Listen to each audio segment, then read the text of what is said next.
Whispers from Below, a horror podcast by Justin W. Geis. Scary stories, both real and fake. Hello, listeners.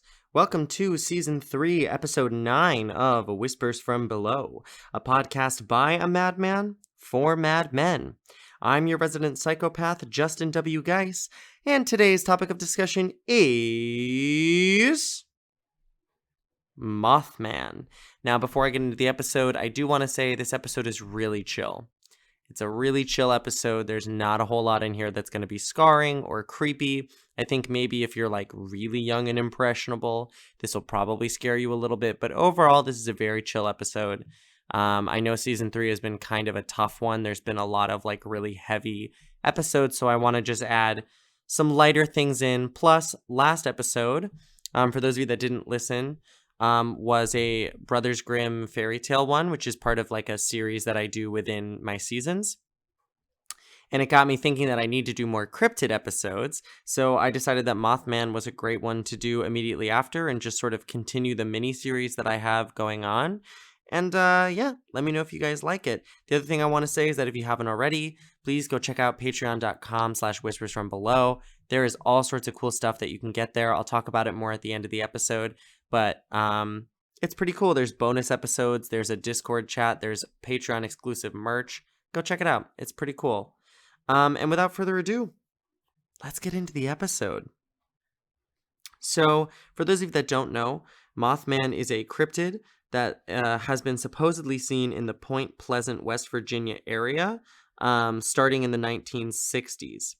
He was consistently seen from about November 15th, 1966 to December 15th, 1967.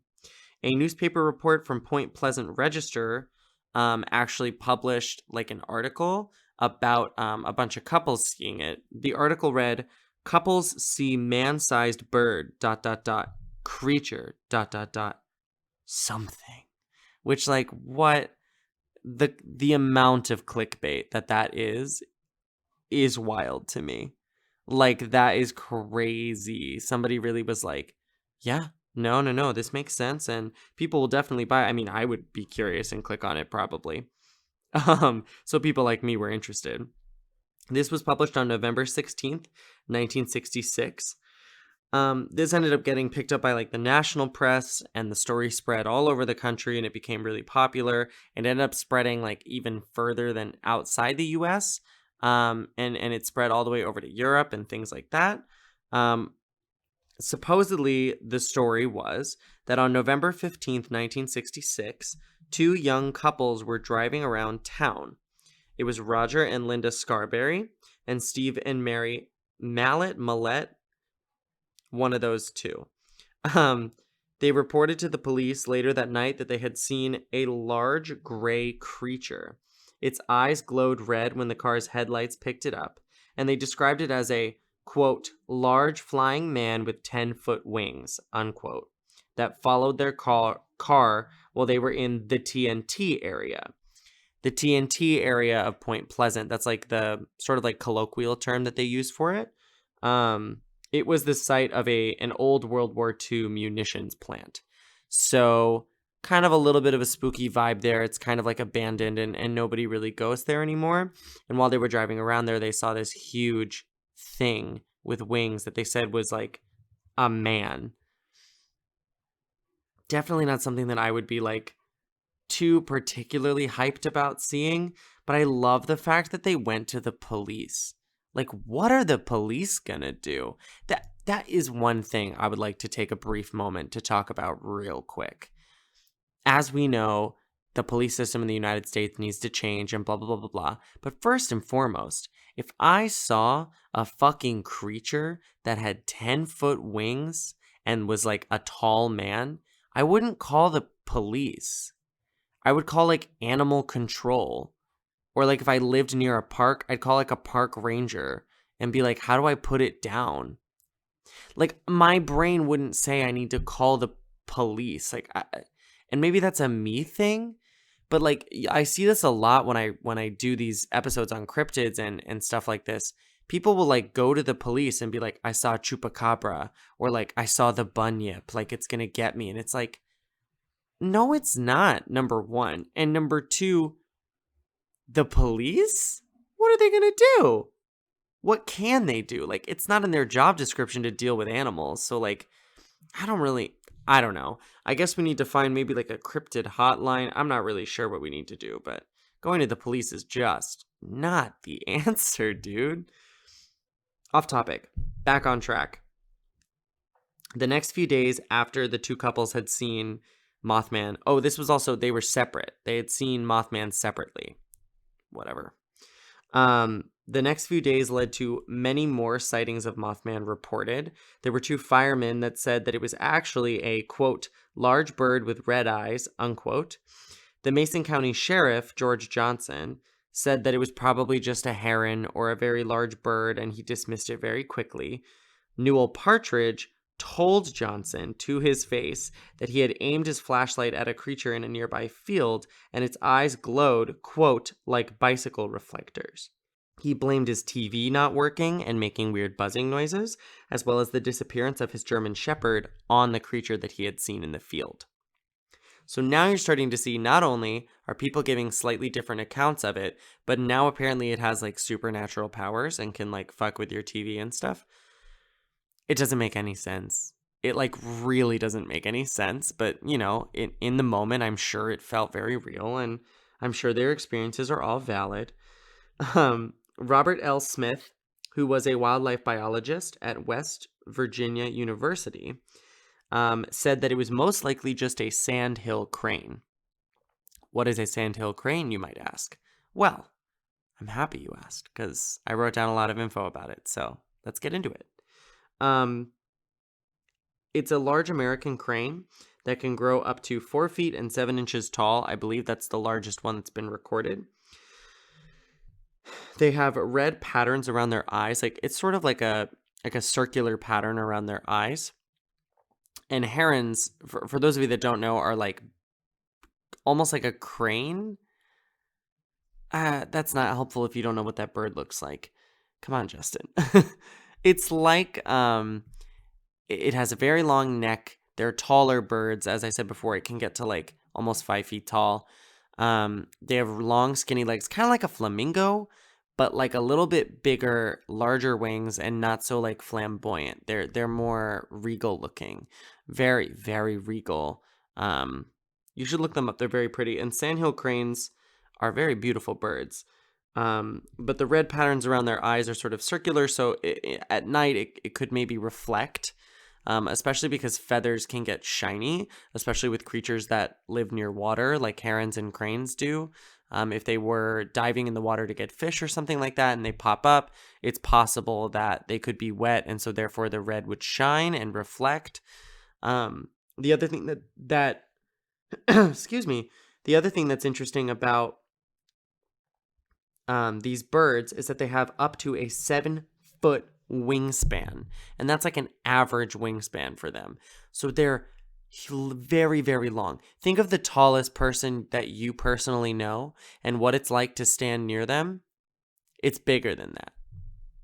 That's wild. Like the person that comes to mind is a person that I danced with in Milwaukee, and he was like 6'3" or 6'4", just a fucking giant. And to think that he is not even as long as that bird's wingspan is horrifying to me. Basically, Smith had sort of deduced that it was probably just a sandhill crane that had wandered out of its migration route, which isn't super common, but it's also not uncommon. It happens. I wouldn't say it happens all the time, but it happens enough that like it would be a logical thing to sort of think about.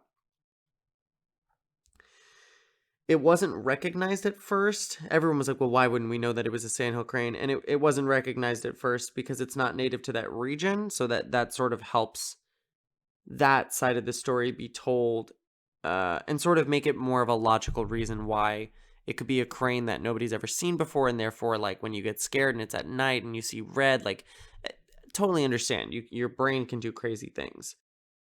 I wrote Pretty logical explanation, all things considered, in my notes, because I was like, yeah, obviously it's a sandhill crane. Like, I love believing in things that are crazy and wild and outlandish. But if I heard these stories and then he was like, it's a sandhill crane, I'd be like, yeah, I mean, that like makes sense. Like, I did research on the bird and I was like, yeah, I mean, that would be scary at night. I don't know.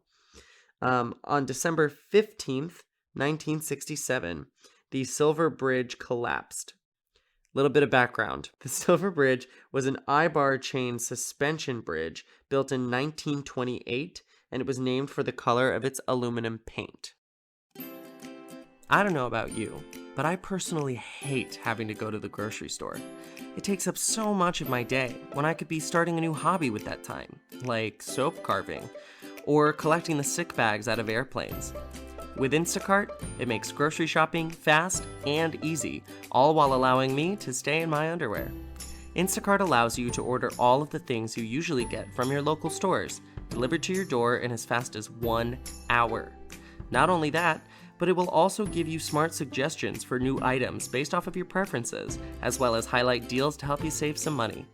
The shoppers handpick perfect produce and make sure that your eggs get to you safely. You can get free delivery on your first order over $35 by following the link in the show notes. This also lets Instacart know that we sent you, and it helps support Whispers from Below. So if you hate grocery shopping as much as I do, try Instacart today and enjoy getting your groceries the easy way. The bridge carried U.S. Route 35 over the Ohio River, and it connected Point Pleasant, West Virginia, to Gallipolis, Ohio. Gallipolis. I don't know how to say it. I'm really sorry if I'm butchering the name of like your hometown or something. I genuinely don't mean it. I'm just bad at English. The bridge collapse ended up killing 46 people, 2 of which were never found. Their bodies were never recovered during the accident. The bridge collapsed during rush hour, so that's why a lot of people died. People connected the Silver Bridge crash, the collapse of it, to the Mothman sightings. And so then Mothman sort of started getting connected to like these supernatural events. So now people were saying if you saw Mothman, it was like this bad omen, and then something bad would happen. This idea ended up getting expanded upon by Gray Barker in 1970, and then by John Keel in 1975.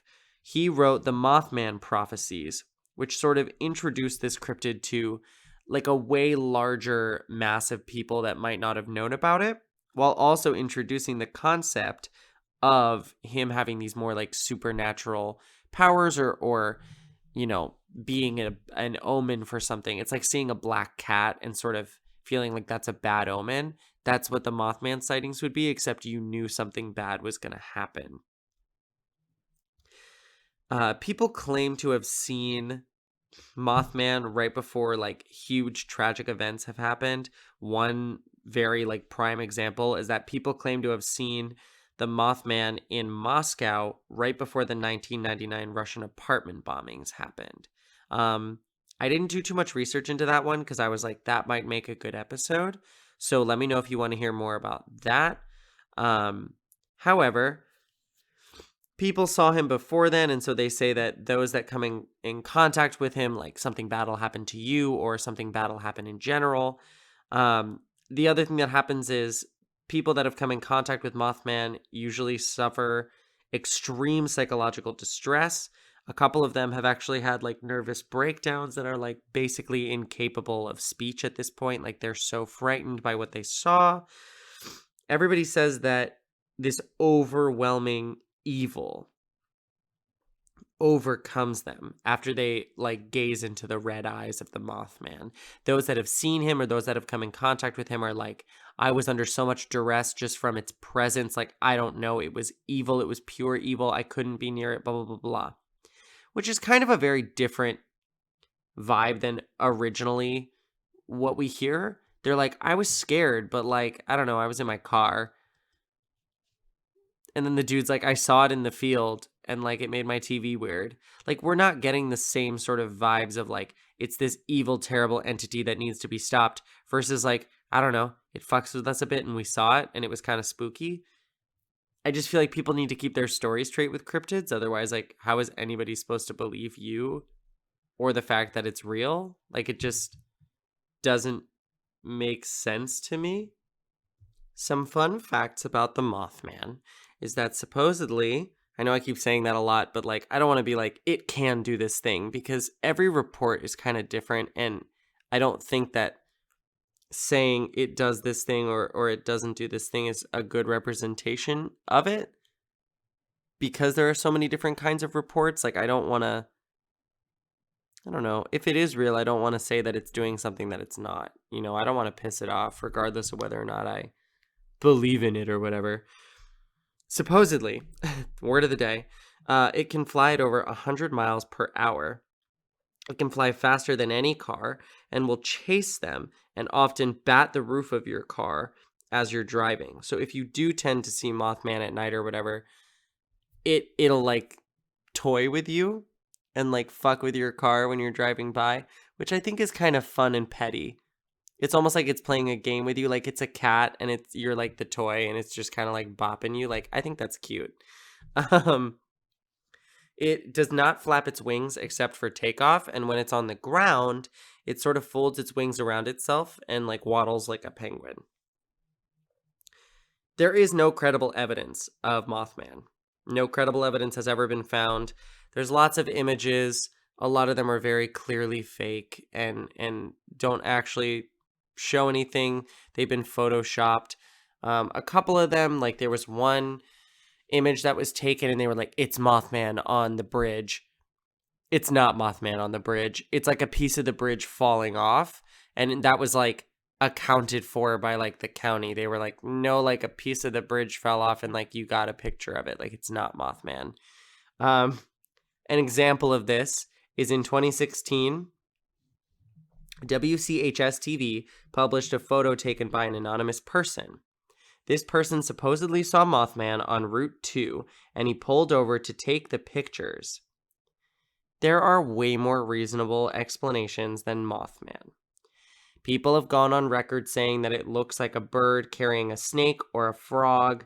It could be light creating different kinds of shadows. There are all sorts of things that can make that image look the way that it does. Does it kind of look like a Mothman in the sky? Absolutely. And I can understand why someone would be stressed about that, especially if you grow up in a town like Point Pleasant, where it's like a big part of your like local culture and pride. I can totally understand being stressed about that and being like, fuck, like I want to like deal with that. And like, I found Mothman. It's me. I did it. I get it. It's probably not Mothman. And that's pretty much most of the information about him. It's an extremely strange cryptid, at least in my eyes, because there's no real like reports of anybody being hurt or like anything like really happening. It's more like people just see him and like say that he's a thing. So like I don't understand why it became such a big pop culture phenomenon. I don't know. I don't get it, but he's really popular. I mean, there's a Mothman statue in Point Pleasant that was built in 2003. Hometown of Mothman, I guess. He's about 12 feet tall. There's a Mothman diner. There's a Mothman festival that I really want to go to. So if anybody wants to go to the Mothman festival in 2021, hit a bitch up, because I will road trip down there so fast for that. It has hay rides. It has local tours. There are food vendors, cosplayers. There's a pancake eating contest. The first festival held was in 2002, which means the 2021 to 2022 year of the festival will be like in 2005, in 2005, they did open up a Mothman museum and research center. And in June of 2020, a petition was started to replace all the Confederate statues in the United States with Mothman statues. And I was researching this earlier, and I looked at my boyfriend and I read that fact out loud, and he was like, really? People wanted that? And I was like, I think I might have signed that petition at some point. Like, I'm pretty sure I signed a silly petition like that. I'm probably one of the 2,000 people that signed it. As of July 2020, there's been like 2,000 people that have signed. I was like, I'm probably one of those people. So cool, right? um, it's been sort of a thing that's like joked about. Like the people that genuinely believe in Mothman, I think most of them live in that town. I don't think people that live outside of Point Pleasant really believe that Mothman is real. However, those that do believe he's real, they take it very seriously. Pop culture doesn't. We treat Mothman with the same respect that we treat any celebrity, which is making memes and making fun of them. One thing that comes to mind is the TikToks that are about Mothman, particularly, you know the song like Junk Man, or it's Young Man. Somebody changed it and they go Mothman.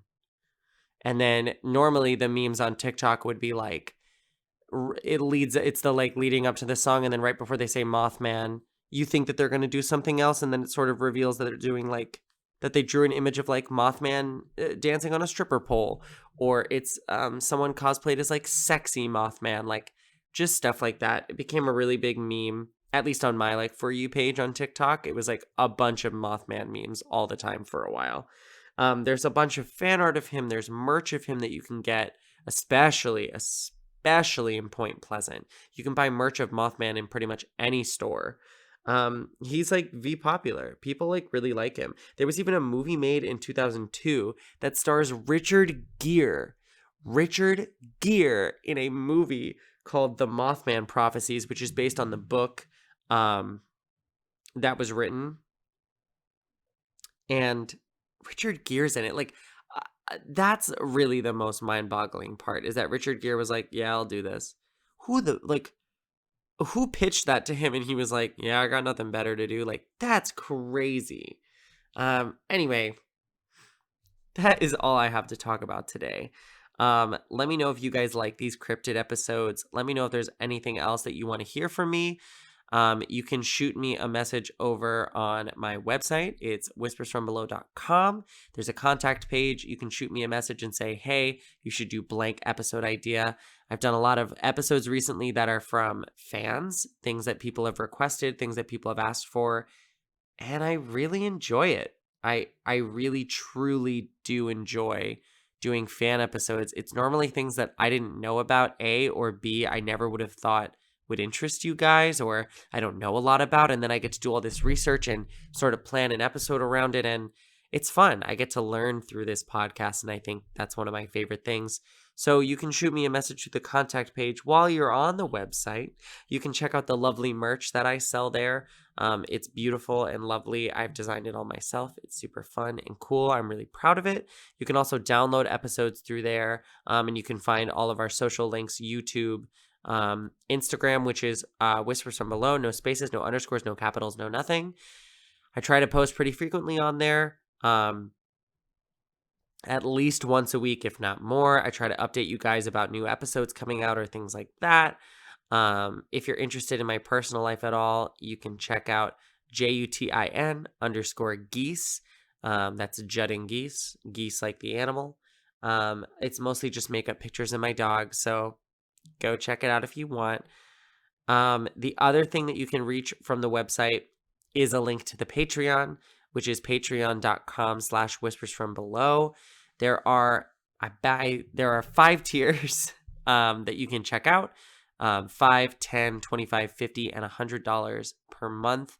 The $5 tier is really simple. It's not a lot of money, and it helps support this show. As you get higher up in the tiers, there are things like stickers that you get every 3 months that are Patreon exclusives. You get t-shirts, a custom-made water bottle done by my sister-in-law, who owns her own custom, I guess you could say like custom merch or like custom apparel company called the Sticker Bar Boutique. Go check it out. It's super awesome. I have one of the water bottles that we sort of she did most of the designing, honestly. that we sort of collaborated on, and I've been using it all the time forever. It's like my new favorite water bottle. I love it with all of my heart. It's really, really cool. There are bonus episodes. There's a Discord that's exclusive to people past a certain tier. And if you're a part of that Discord, you get to talk to people that also like spooky shit like you do. I don't know about you guys, but for me, it's really hard to find people that sort of want to talk about darker topics, sort of macabre things, unless they're like really weird or like don't want to talk about it in person, but they'll like text you about it. And it's hard to find people to communicate about this stuff with. So if you're listening and you really, really love what you hear and you want to talk more about it, that's the perfect way to connect with people that also want to talk more about it. There's also voting power at higher levels. So I'll say, hey, do you guys want blank episode this week or this? Or vote between these 3 options for the next one. And you guys will get the chance to sort of decide your fate, choose your own adventure as far as episodes go. And yeah, I would really love to get more support on Patreon.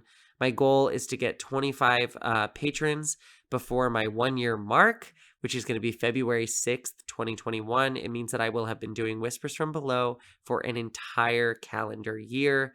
I'm really excited about it. I have some really big plans coming up for year 2.